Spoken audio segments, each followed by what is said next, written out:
Welcome to the Unseminary podcast. Are you looking for practical ministry help to drive your ministry further, faster? Have a sinking feeling that your ministry training didn't prepare you for the real world? Hey, you're not alone. Join thousands of others in pursuit of stuff that we wish they had taught in seminary. Buckle up and let's get started with this week's Unseminary podcast. All right, well, welcome to the Unseminary podcast. My name's Rich Birch, the host here. Don't even know my own name this morning. My name's Rich Birch, the host here at the podcast, and we're just so glad that you decided to take some time out to listen in today. We've got a great conversation lined up. I'm super excited to have Jim Tomberlin, a friend of mine, and a new friend, Tim Cool, spending some time with us today talking about a brand new book. I'm looking forward to diving in. Welcome to the show, guys. Thanks, Rich. Rich, we're not just a friend; we're an old friend. You and I've been doing this thing together for a number of years. And Long time. It's true. It's true. Well, Tim, why don't we let you go first? Why don't you tell us a little bit about who is Tim Cool? Why did you get such a great name? I'm not quite sure why God allowed my parents to have the last name Cool, but it is truly a cool name to have. And I've got cool kids and a cool wife, and we live in a cool house, and what could be better? And I work for Cool Solutions Group. Nice. And great. I tell you what, Rich, it has been so cool. I've been doing this now 28 years, working with churches related to their facilities, helping them think through what's the best way to utilize the tools that God's entrusted to them, and then how do they take care of those tools long term as well. So it's a combination of the planning, building, and then how do you take care of the buildings that God's entrusted to you. Nice, very cool. Jim, why don't you give us your story? How do you describe yourself? You call yourself the MultiSite guy, but give us the Jim Tomberlin story. Well, Rich, basically my journey as the MultiSite guy began as a pastor. I was a pastor for nearly 30 years, 3 decades, and had the privilege of being one of the early pioneers in the whole MultiSite church movement. That's what got me invited to leave my wonderful church in Colorado Springs, Woodman Valley Chapel, to where my journey with MultiSite Church started, to come to Chicago to develop the model there at Willow Creek, and 5 years later, 4 campuses later, and at the front end of that whole movement, I found myself being sought out to help churches. How do you do this multi-site thing? Mm-hmm. So for the last 10 years, I went full-time as a consultant 10 years ago, and relocated to a nice warm place in Phoenix, Arizona, Scottsdale, and have been working and serving the church around the country and beyond for the last 10 years in helping churches discern, is multi-site right for us, and if it is, how do you do it? That has morphed in some other, has created some other waves. Found ourselves doing a lot of consulting on mergers, multi-siting through mergers. Over a third of all the multi-site campuses come through as a result of a merger. And so I'm doing a lot of this merger consulting, multi-site consulting, and when you're talking about growing churches, I have the privilege of working with growing, on the most part, exciting, dynamic, growing churches. Churches have a local expression, and they need facilities to meet in. And so I found myself having a lot of conversations and about where should we start our campuses, or where should we relocate? Where do we start a church as a church planter?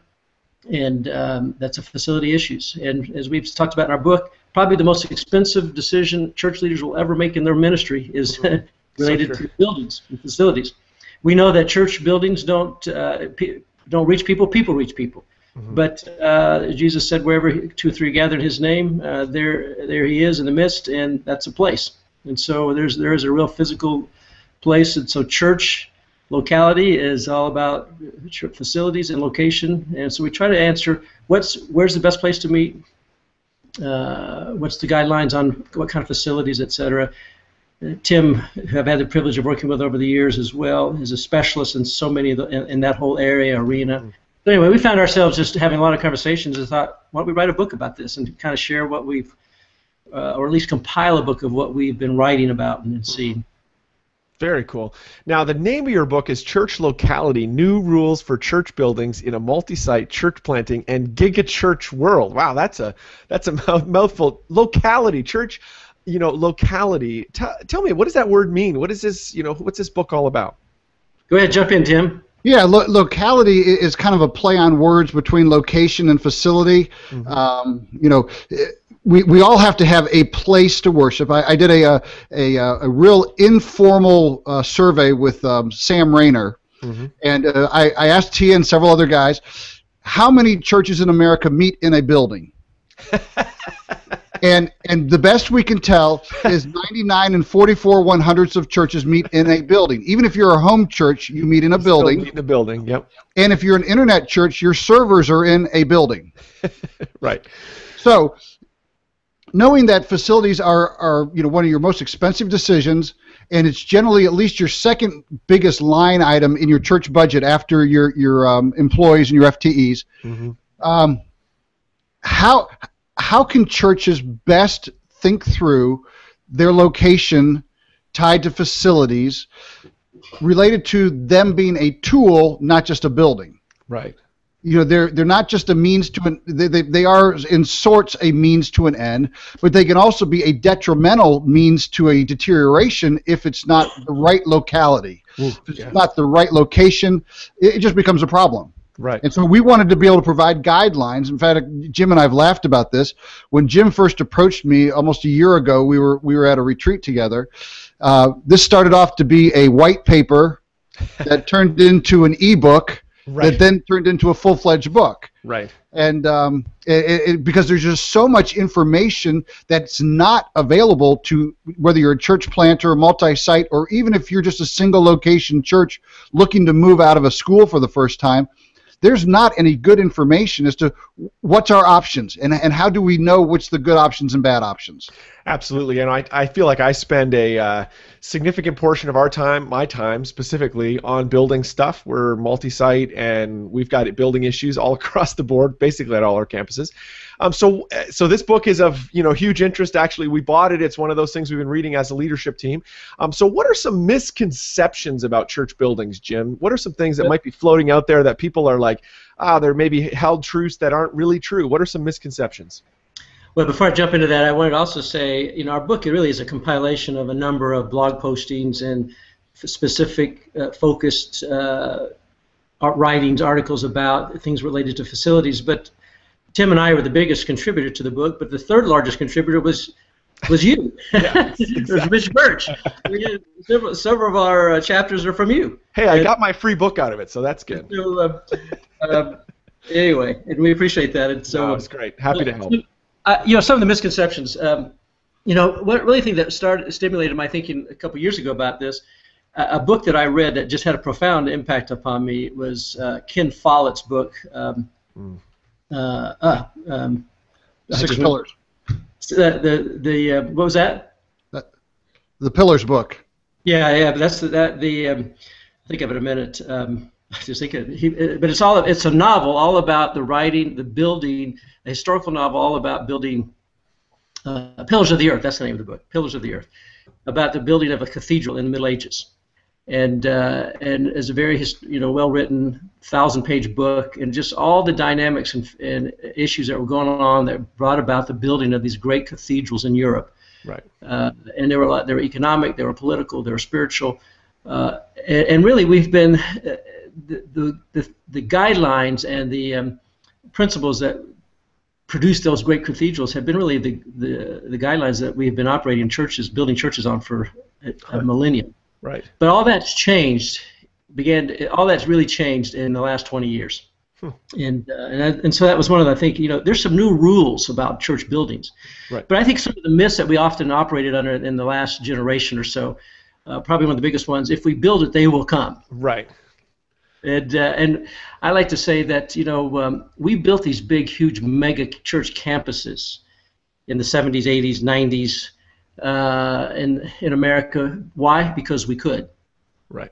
The money was there, the impetus was there, the motivation was there, but the recession really has changed that thinking dramatically, as well as some other factors which we can talk about in a few moments, some other things that have changed these rules. But if we build it, they will come. But another misconception is, that's sort of a variation of that, is if we launch it, they will come. This is a danger of multi-siting churches. Hey, we got a great pastor, great church, great communicator, great ministries, and we're maxed out in our one location. If we just go open up a theater or a school or another building, 20 minutes away, people will just flock there just because we have all these great things going on. No, you still got to do the basic Church 101, good hard work of loving and serving your community, right. And all that. But you still need facilities and all that sort of thing. So these are a couple of the rules that obviously have misconceptions. Mm-hmm. I think the other thing too is that buildings reach people.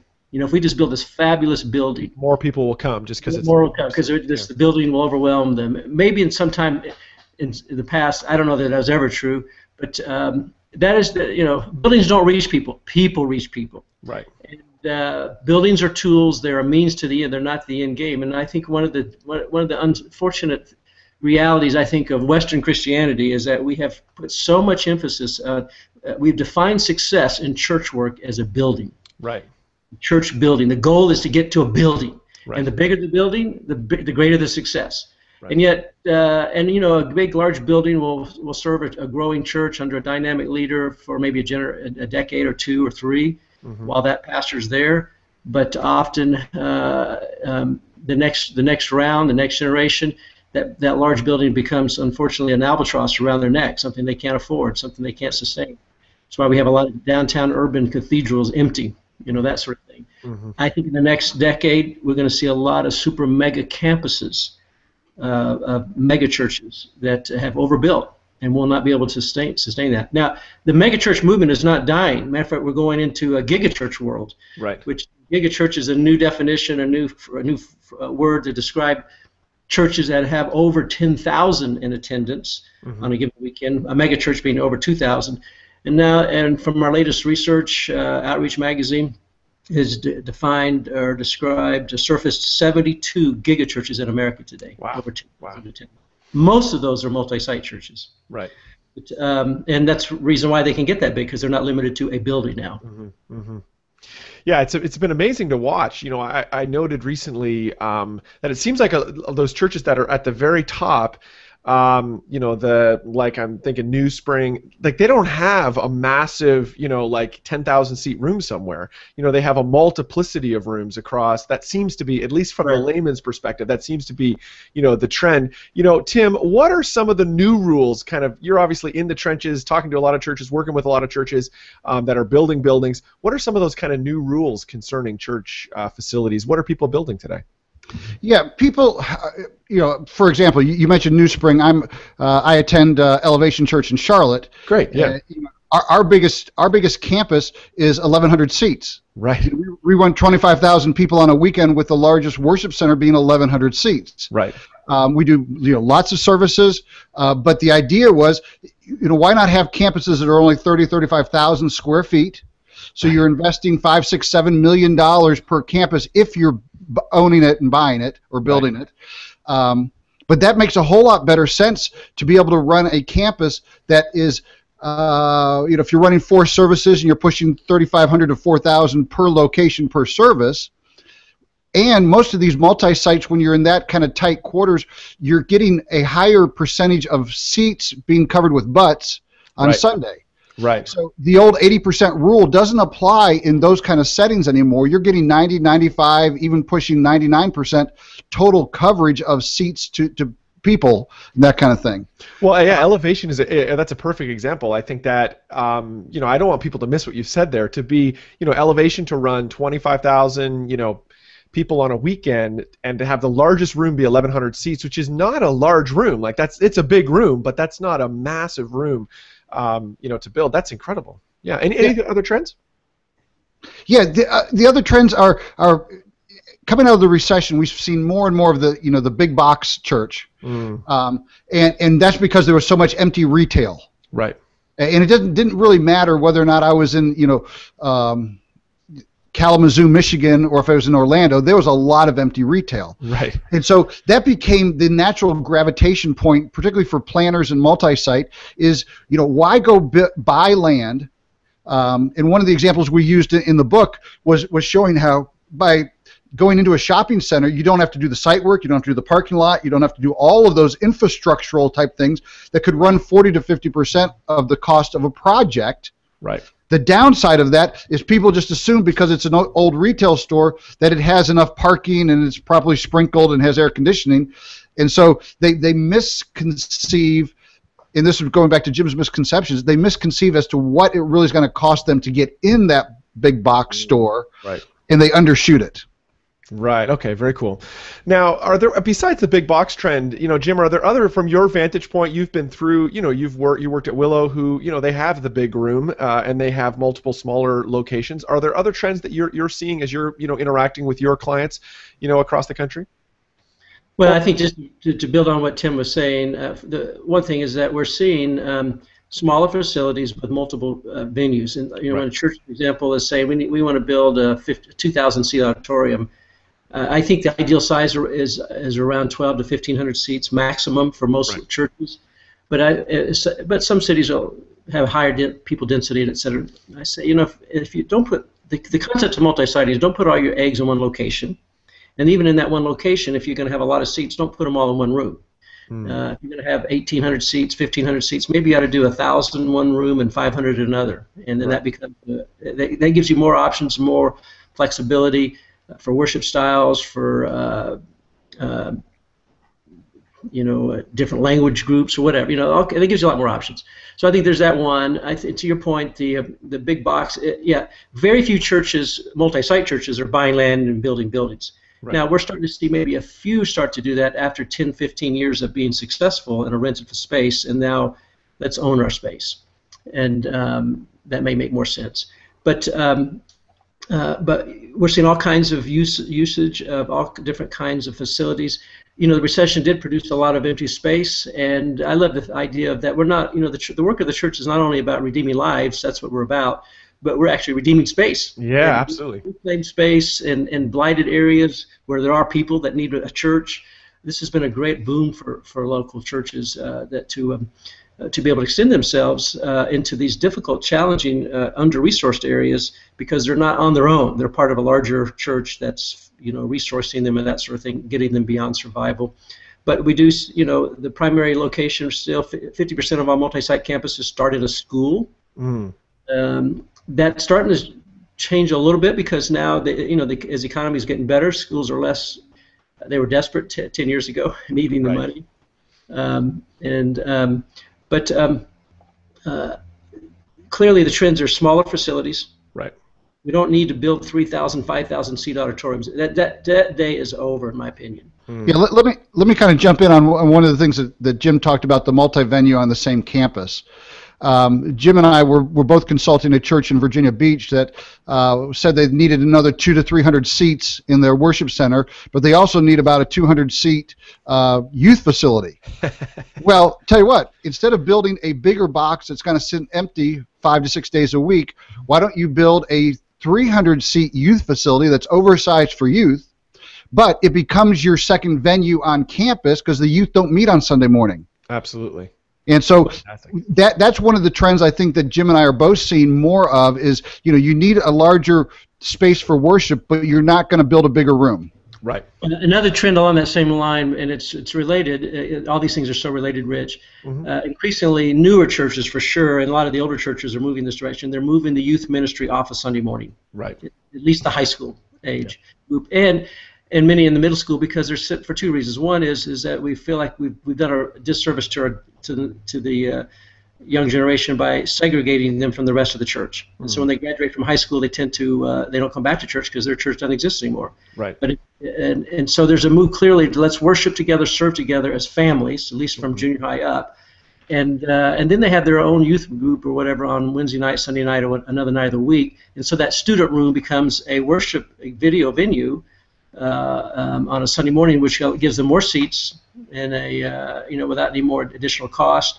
So that's a trend that we're seeing as well. That's related to facility usage. And see, these are the kinds of things that are trained. Back in the day when I was a pastor, we intentionally built really strong youth programs on Sunday morning to complement the adult services. Now, another trend that's affecting church attendance and facilities is that today, back in the day, 50 years ago, 100 years ago, it was a cultural norm. Everybody went to church, and we all went and expected it. It was almost like if you don't go to church, what's wrong with you? Today, it's you go to church, what's wrong with you? You're weird. Right. But when people do come to church, the people we're trying to reach, they're not coming like we used to all morning, Sunday morning, 9 to noon. We all go to Sunday school, then we all go to worship, That didn't happen anymore. They come Right. for one service. They're going to come at that 11 o'clock, and they're going to stumble in late to that. And so you got one shot to reach those people. That later hour, 10 to 11 o'clock hour frame, is the ideal time for the unchurched people, and so you want to be ready for them.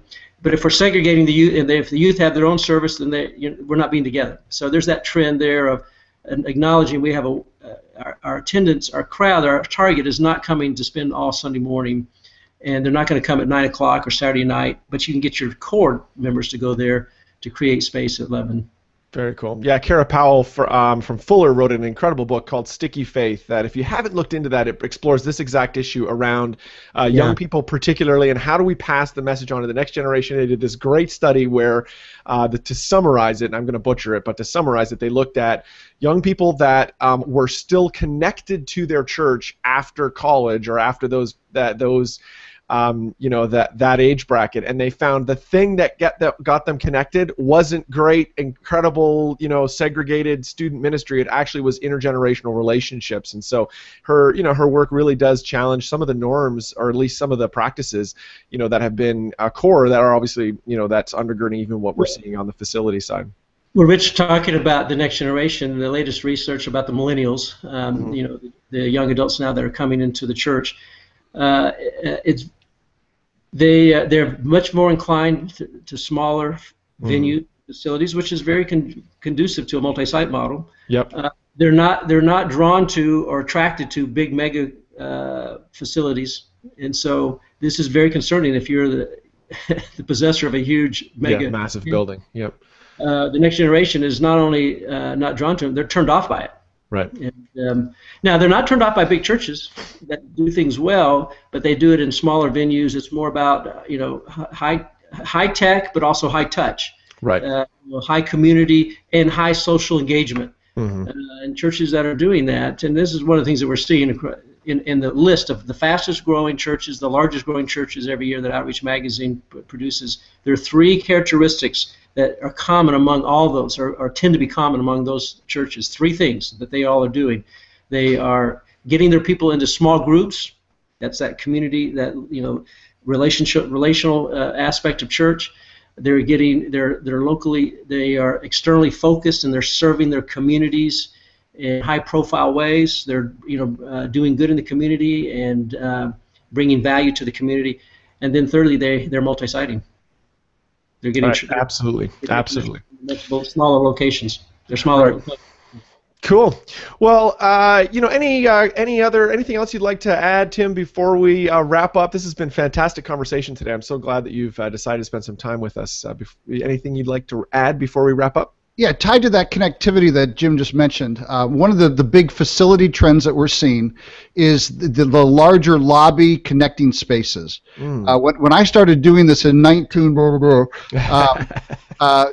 idea was we would use maybe 1 to 2 square feet per person for a foyer, a narthex, if you will. Right. And in those days, it was strictly a cattle chute to get people from one part of the building outside. Yes. Now, the common rule of thumb is the lobby needs to be no less than 50% the size of the worship space. Wow, that's great. Because people are looking to connect. We for too many years have allowed ourselves to become backyard inhabitants. We pull in our garage at night, we put the fences up, and we go live in our backyard, and we don't communicate with each other.